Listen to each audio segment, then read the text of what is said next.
జిల్లా జగ్గంపేట కాపు కళ్యాణ మండపంలో శ్రీశక్తి ఉచిత బస్సు పథకం కారణంగా ఆటో కార్మికులు ఇబ్బందులు పడుతున్నారని కాకినాడ జిల్లా టీడీపీ అధ్యక్షులు నియోజకవర్గ అభివృద్ధి కమిటీ చైర్మన్ నవీన్ అన్నారు. జగ్గంపేట నియోజకవర్గం 4 మండలాలకు సంబంధించిన 1740 మంది ఆటో కార్మికులకు ఒక్కొక్కరికి 25 కేజీలు బియ్యం జగ్గంపేట ఎమ్మెల్యే జ్యోతుల నెహ్రూ చేతుల మీదుగా అందజేశారు.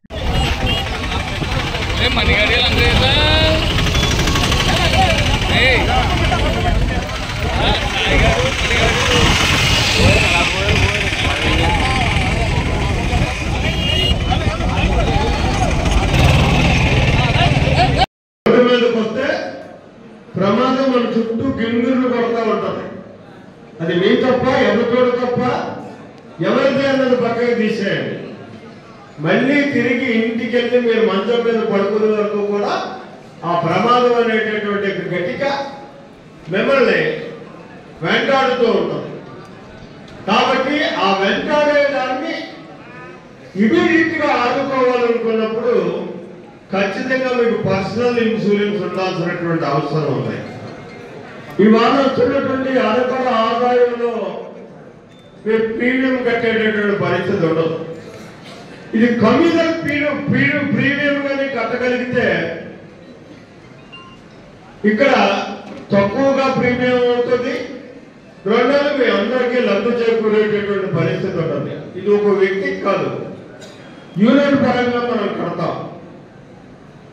సుమారు మన నియోజకవర్గంలో 2000 మంది వరకు ఉంటారు ఆటో డ్రైవర్లు. ఈ ఆటో డ్రైవర్లు అందరికీ కూడా మనం అందరికీ సంఖ్య అందరినీ రిజిస్టర్ చేసి ఆ రిజిస్ట్రేషన్ చేసినటువంటి విధానం ద్వారా డాక్యుమెంట్ ద్వారా మనం ఇన్సూరెన్స్ ఎప్పుడైతే కట్టామో వాళ్ళందరికీ కూడా హక్కు ఉంటుంది. అందులో ఏ మాత్రం చిన్న నష్టం జరిగినా పెద్ద నష్టం జరిగినా తీరుకోలేనటువంటి నష్టం జరిగినా ఈ ఇన్సూరెన్స్ చెందేటటువంటి పరిస్థితి ఉంటుంది. ఇది ఒక మంచి నిర్ణయం. నేను మనస్ఫూర్తిగా మరి నవీన్ని అభినందించక తప్పదు. ఇది కాక ఒక పిలుపు ఇచ్చాడు. ఇవాళ ఏదైతే ఇండస్ట్రియల్ మినీ పార్కులు మనం నిర్మాణం చేస్తున్నాం, ఇక్కడ 4 స్టేర్స్ ఉంటాయి, 5 ఎకరాల్లో నిర్మాణం చేస్తున్నాం 10,50,00,000 రూపాయలతో. దీనికి ఆపోజిట్ లోనే కడతలో అప్పుడే కన్స్ట్రక్షన్ కూడా జరుగుతుంది. దీని మీద మీలో ఔత్సాహికులు ఎవరున్నా ఒక 10 మందో 5గురు మీరు కలిసి ఒక యూనియన్ గా ఏర్పడి సంఘంగా ఏర్పడి చదువుకున్నటువంటి వారు ఉన్నారు. ఇందాక మా మరిపాక ప్రకాష్ బిఏ చదివాడు, ఉద్యోగం లేక ఆటో ఎక్కడో మొదలెట్టాడు, ఇంకా దండుకుని ఉండిపోయింది. అలాంటి వాళ్ళందరూ 4-5 కలిసి మీరు కొద్దిగా 25% పెట్టుబడి మీరు పెట్టగలిగితే ఇక్కడ ఎవరినో మనం మోహన్ కావక్కర్లా, అతని పెత్తనాన్ని నేను ఎత్తి మీద పెట్టక్కర్లా. ఇంకా నవీన్ ఆలోచించుంటాడు. 75% ఇండస్ట్రియల్ డిపార్ట్మెంట్ ద్వారా మనకు బ్యాంకులు అప్పించేటటువంటి అవకాశం ఉంటుంది.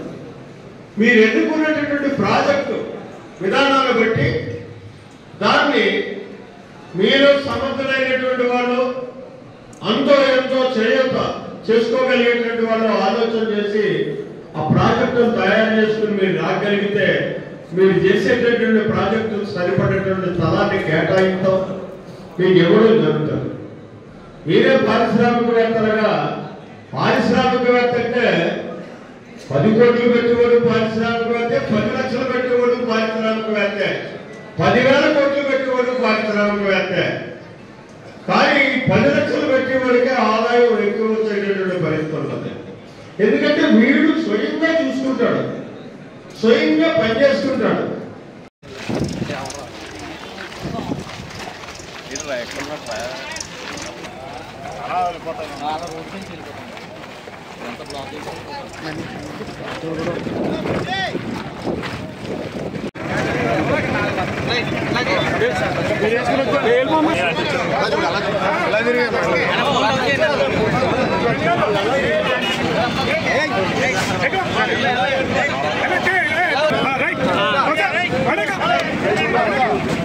మీరు ఇక్కడ ఉంటే వాళ్ళు కనపడలేదు. అది కెమెరా కంగా పడుకుంటే మళ్ళీ వాళ్ళు